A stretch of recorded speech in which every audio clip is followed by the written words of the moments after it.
let me finish. He said, but now with this canal, it's going to last at least 120, 150 years because of the diaspora. So a project that was supposed to last only 6 months, give water for 6 months, now over 100 years. Wow. I just want to know his thought process. There was a complete drought, and then how did it go from you being a regular man with 2 feet to being able to create this chain of reactions? So il voulait bien comprendre le processus ou même pendant qu'on réfléchit. Parce que, pour te voir, toute zone ça, il pas te gain de l'eau. C'est qui ça en dedans qui te fait sentir que ou besoin de prendre action? C'est qui ça ou t'as pensé? C'est qui pense l'idée qui fait venir faire gros travail ça? Aidez-nous comprendre. Et puis on va parler avec monsieur. Moi-même c'est un paysan né, petit agriculteur. I am a child of the land. I am a farmer myself, born into the farming industry. Ça veut dire que mon ici a même de pour un citoyen. Pour gagner nos citoyens, c'est pas simplement dans l'âge, mais il faut qu'on travaille au profit du développement communautaire que tu vas vivre là. Yeah, a citizen, you don't become a citizen through like age or other things like that. You become a citizen through what you're able to offer your community, what you're able to offer the people around you. Et puis là, parler avec lui. M'a seulement traduit, mais. Moi, besoin un citoyen qui est grand mais qui pas populaire. De pour grand pas capable populaire.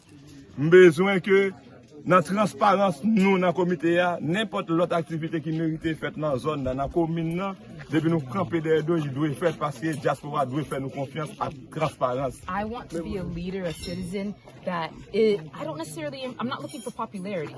I want to be a great citizen. And so, yeah, popularity could come, but that's not what I'm searching for. I want to be able to support and invest in my community, is essentially what I'm saying. L'MT petit, monde qu'on sorti dans toute l'autre zone. Les mois décembre pour te venir dormir n'importe côté au joindre pour venir couper, récolter, planter ici dans l'autre zone oui. Et nous avons plus de 30 ans, ça n'a pas existé encore.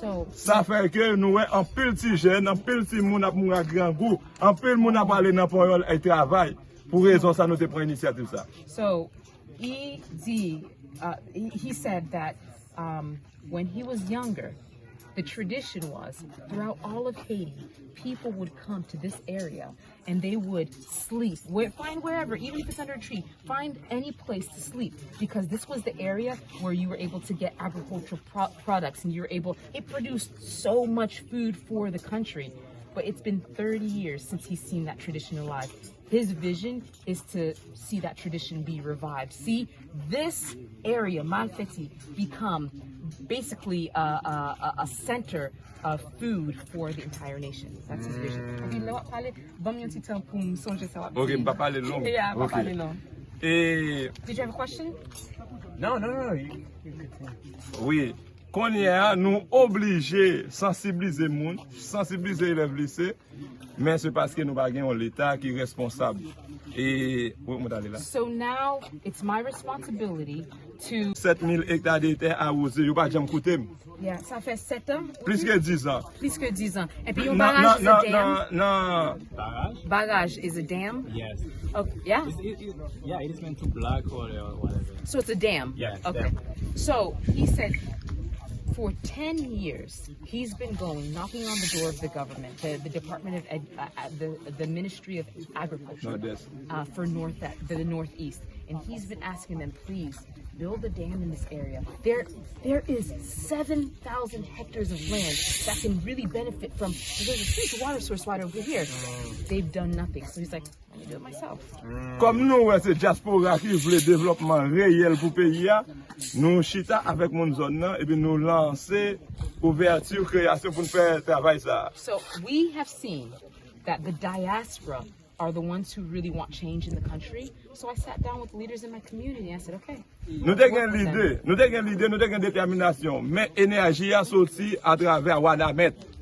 We had determination, we had the vision, we wanted to start this movement, but the true change started in Wanamet, where we're going to go next. That's like the birth of this agricultural revolution in Haiti. Le comité ici là était très prudent parce que nous pas voulu pour monde dire parce que Wanamet diaspora porter l'argent ba yo, nous vinn faire un bagay tout pour porter l'argent ba nous. So we had to be very careful, our committee. We didn't want the world to say, oh, there was so much money in Wanament, they poured so much money in this, and so now Malfety, they just want to make money, that's why they're starting their own canal. We didn't want the world to think that this was a money thing at all. Pour raison ça, toute première semaine, deuxième, troisième semaine de travail, nous pas jamais demandé même. Nous avons travaillé jusqu'à ce que nous ce travail là commandé pour tête. So that's the reason why, for the first, second, third week, we said nothing at all. We just dug. We just kept on digging and digging because we didn't want them to think that this was about money. We wanted to prove that this is about change. And then finally, people started to got a canal.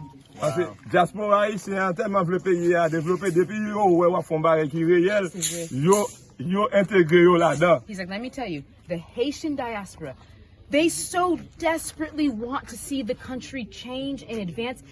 So much so that if they see you're doing a real thing, they will invest and they will put their money where their mouths are. And that's what they're doing here. Tout ça, nous, côté nous camper là, c'est pas de l'argent qui passe là déjà, grâce à diaspora. What you're seeing here, what you're standing on right here, it was actually really expensive. He's like, there's so much money that we've spent already in this canal.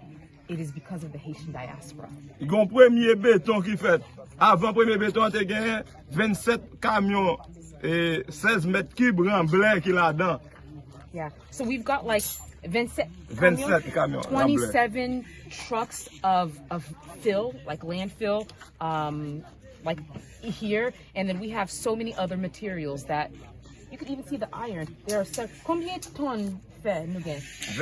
Là prend 25 tonnes fait déjà. 25 tons of iron is all around us and underneath this structure.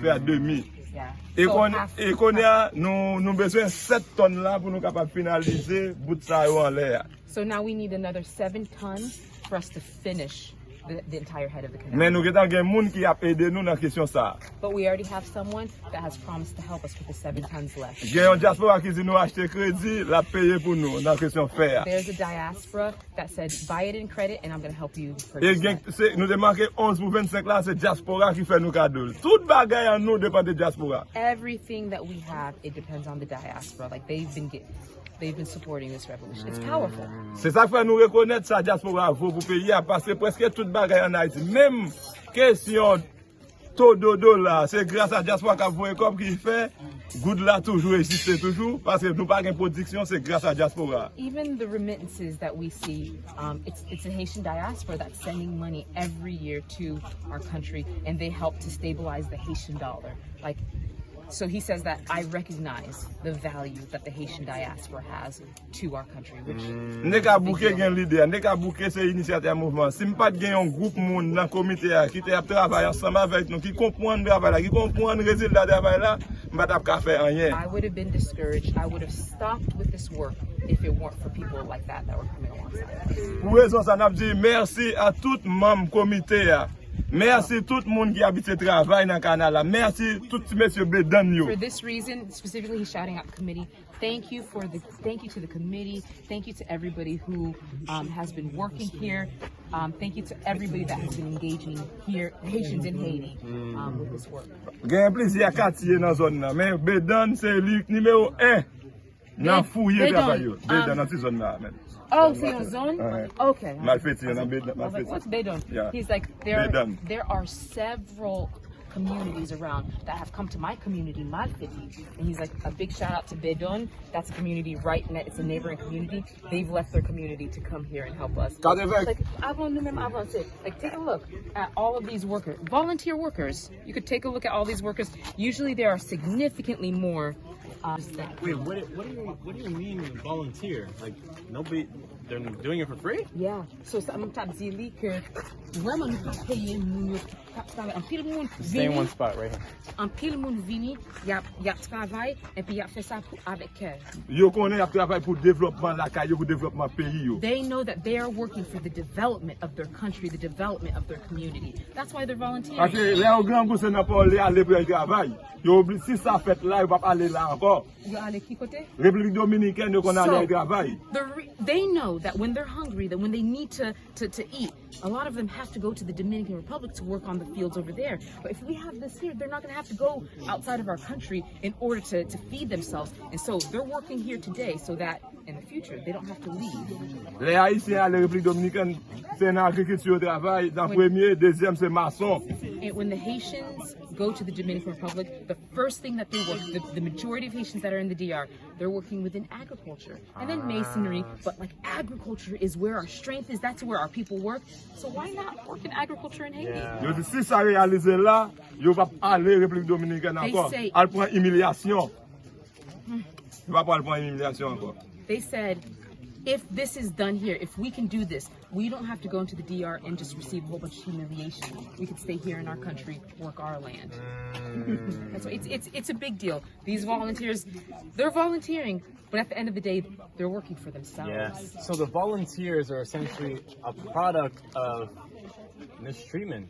Like, you have to be really mistreated to the point where you're like, I can just do this in my own country and eventually get payment. Ici, tellement Dominicain yo traité nous mal, moun yo vle rete dans pays yo. C'est pour ça nous gagnons canal parce que yo gens yo traité yo dans pays voisin nous. So il dit c'est presque tant que gens yo traité nous, bon nous force pour nous travailler.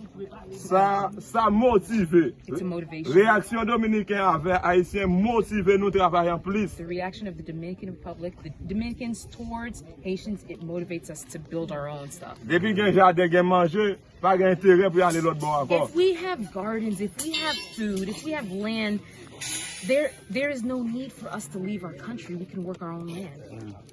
Pour raison ça, on a dit toute diaspora qui contribue. For that reason, Merci. Quel que soit canal ou contribuer là-dedans en Haïti, il va obliger canal ça. For that reason, I'm saying every diaspora that has invested in this work, it doesn't matter if it's this canal or the other canal, or because there are like 5 canals across Haiti that have been birthed. Thank you for investing in all of the canals. Canal Wanamet, canal Torbec, canal Fariné, canal des Âmes dans la Tibonite.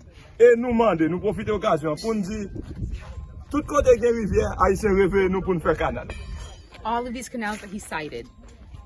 And for this reason, I'm telling you, every single Haitian rise up. Anywhere that there are rivers, start building canals. Like, that's his call to action. Okay. Thank you. Seriously, you're I look up to you. Iti, ou c'est ou inspiré Anpil. Oui, parce que nous...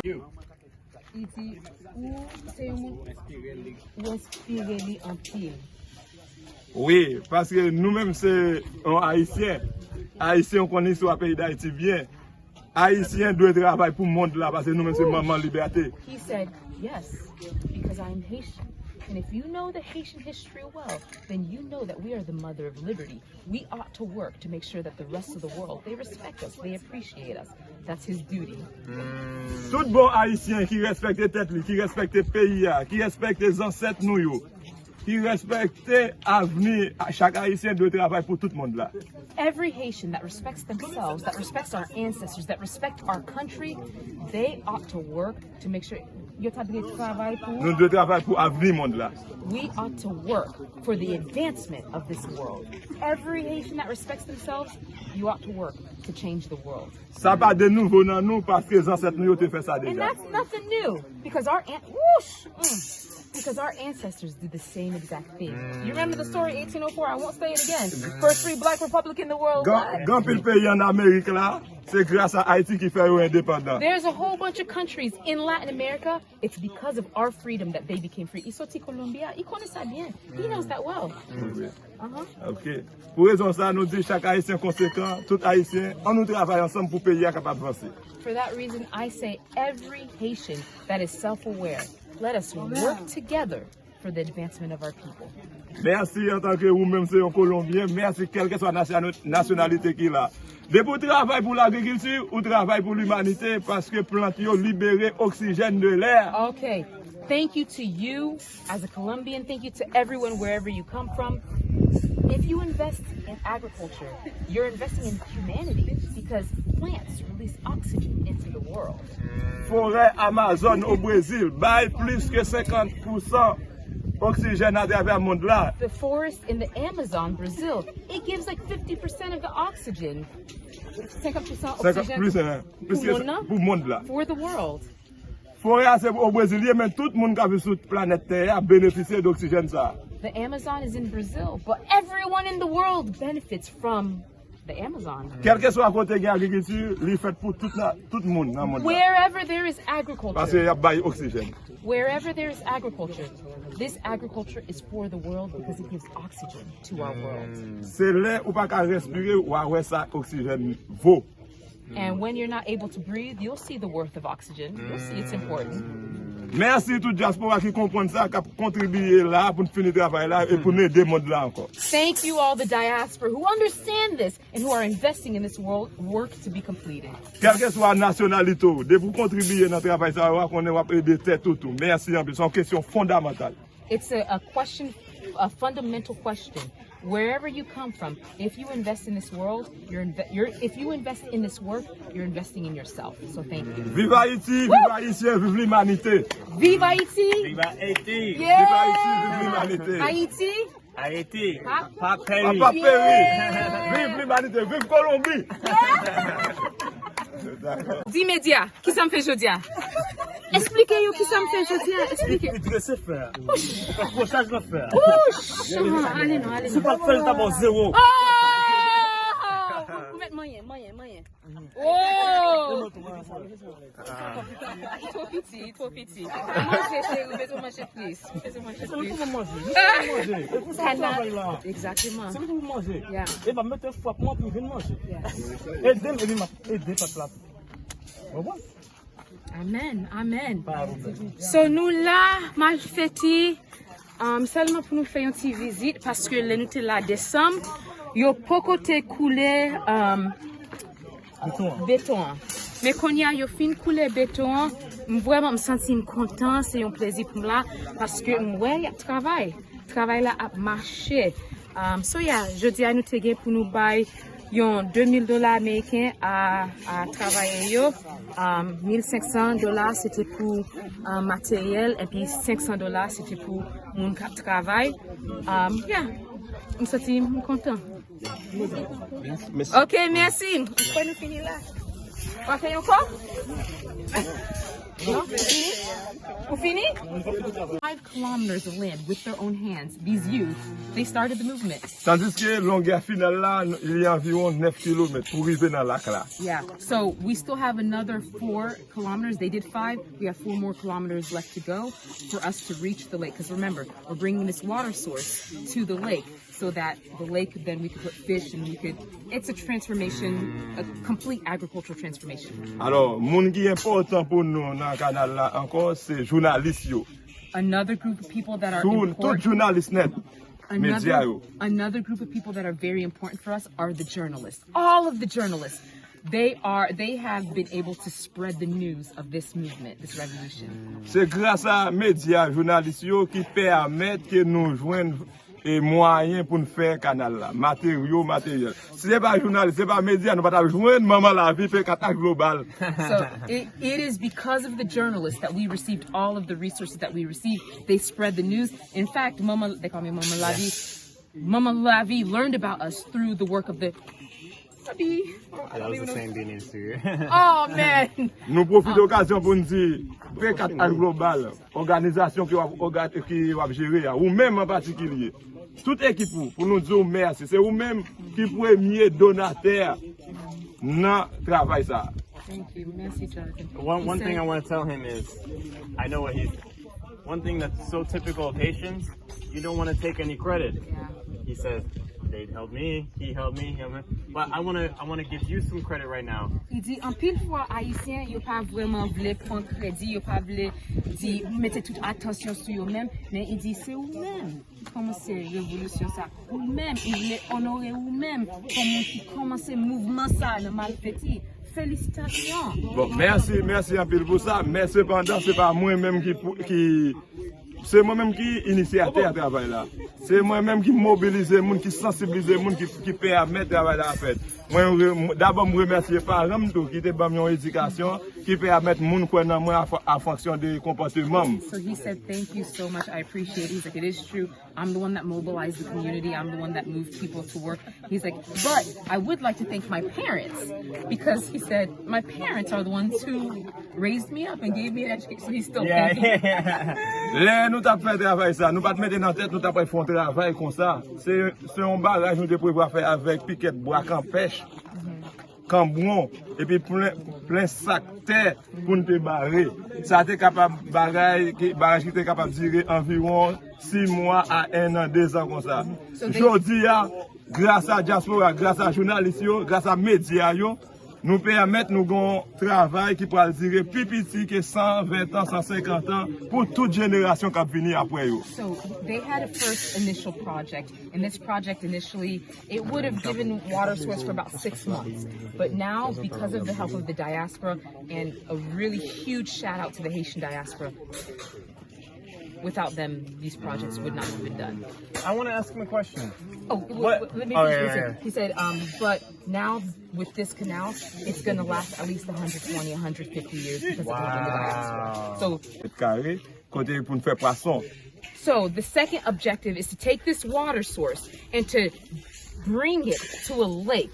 And in this lake, they're going to be able to bring poissons. Oui. They're going to be able to put fish inside of the lake. It's going to be a source of revenue, a source of livelihood for the community.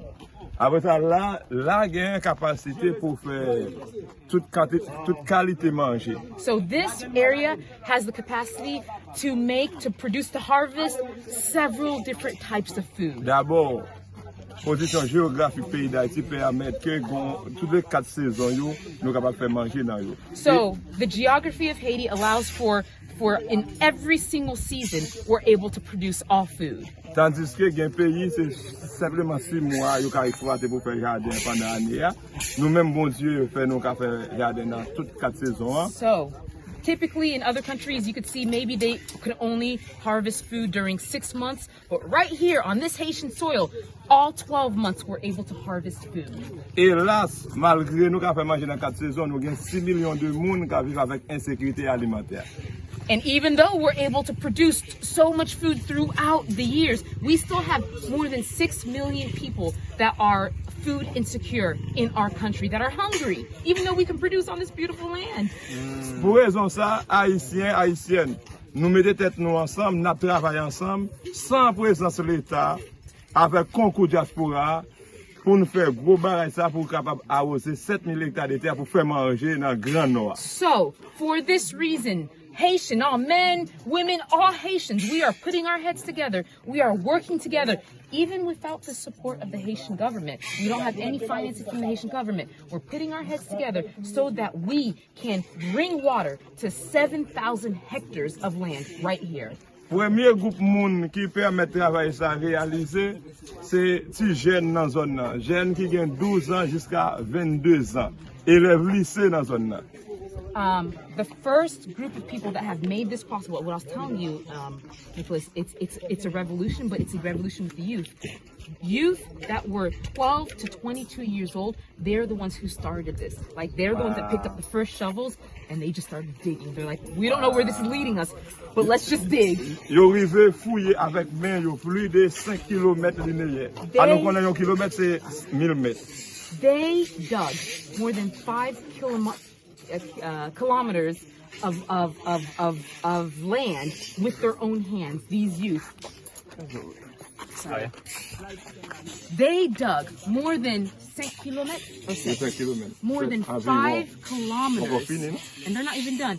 5 kilometers of land with their own hands. These youth, they started the movement. Tandis que longueur finale là, il y a environ 9 km pour arriver dans lac là. Yeah, so we still have another 4 kilometers. They did 5. We have 4 more kilometers left to go for us to reach the lake. Because remember, we're bringing this water source to the lake so that the lake, then we could put fish and we could, it's a transformation, a complete agricultural transformation. Alors, moun qui est important pour nous dans le canal là encore, c'est journalistes yo.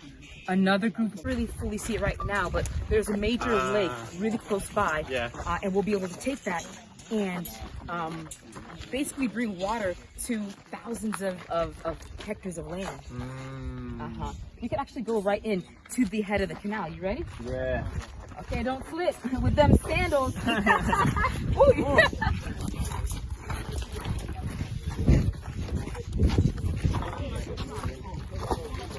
This is the head of the canal. So we've got a major water source right back there that is going to naturally be flowing.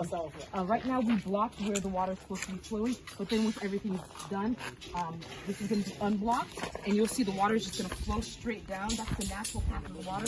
This right here will be the mouth. This will be the mouth of the canal, and so water will enter into the mouth, and then from there go throughout the Maui-Bawa plain and just fill the plain with water. So for context, there was no canals in Haiti before. There were Okay. canals in Haiti before, but in the region that we are, it's the Maui-Bawa plain, which is drought prone. Like there's so much drought in this area. We have so many farmers who basically haven't been able to cultivate their land because of a lack of water. And so now, because of the Waterman Canal inspiring this canal, we're going to be able to see hundreds of farmers right here in this region that are going to have access to water, that are going to be able to go back to their land and farm. So in this area, there wasn't any canal. No, there was not a canal, and we're building it right now.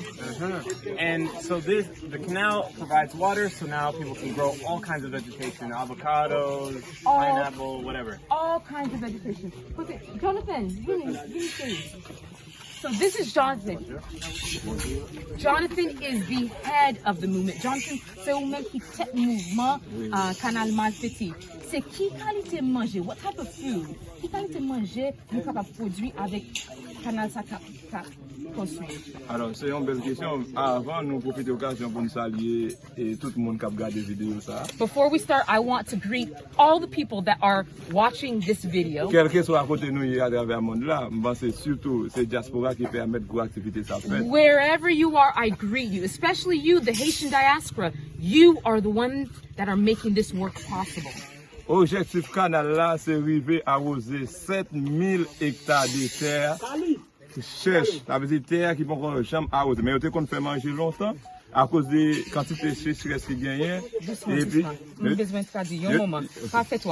the objective, I just told them too much. premier objectif là, c'est arriver à arroser 7000 hectares de terre. The first objective is for us to be able to bring water to over 7,000 hectares of land. This land, he said, it used to produce food, but now we're not producing that food because of drought. Deuxième objectif canal là, c'est arriver mener à jeter de l'eau directement dans le lac, dans la zone Gat-Saline, après environ 7 à 9 km. Côté qui lac ça a une superficie de 4 hectares de terre, soit 40 000 mètres carrés. Côté pour nous faire poisson.